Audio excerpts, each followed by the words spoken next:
ఒకప్పుడు దేవేంద్రుడు లక్ష్మీదేవిని దర్శనం చేసి స్తోత్రం చేశాడు.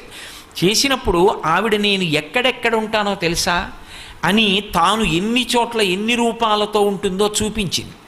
చూపించినప్పుడు కైలాసే పార్వతీత్వంచ క్షీరోధే సింధుకన్యక స్వర్గే చ స్వర్గలక్ష్మిస్త్వం మర్త్యలక్ష్మిశ్చ భూతలే వైకుంఠే చ మహాలక్ష్మిర్దేవదేవీ సరస్వతి గంగా చ తులసీత్వంచ సావిత్రి బ్రహ్మలోకగా కృష్ణ ప్రాణాధిదేవీత్వం గోలుకే రాధికా స్వయం రాసే రాసేశ్వరీత్వంచ బృందా బృందావని కృష్ణప్రియాత్వం భాండీరే చంద్రా చందనకాననే విరజా చంపకవనే శతశృంగే చ సుందరి పద్మావతి పద్మవనే మాలతీ మాలతీవనే కదంబమాలాత్వం దేవీ కదంబ కాననీపి చ రాజ్యలక్ష్మీ రాజగేహే గృహలక్ష్మీ గృహే గృహే ఇత్యుక్త్వా దేవతాః సర్వే మనయో మనవస్తథా రుర్దుర్నవదనా శుష్కకంఠో తాలుకాః ఇతి లక్ష్మీస్తవం పుణ్యం సర్వదేవైః కృతం శుభం.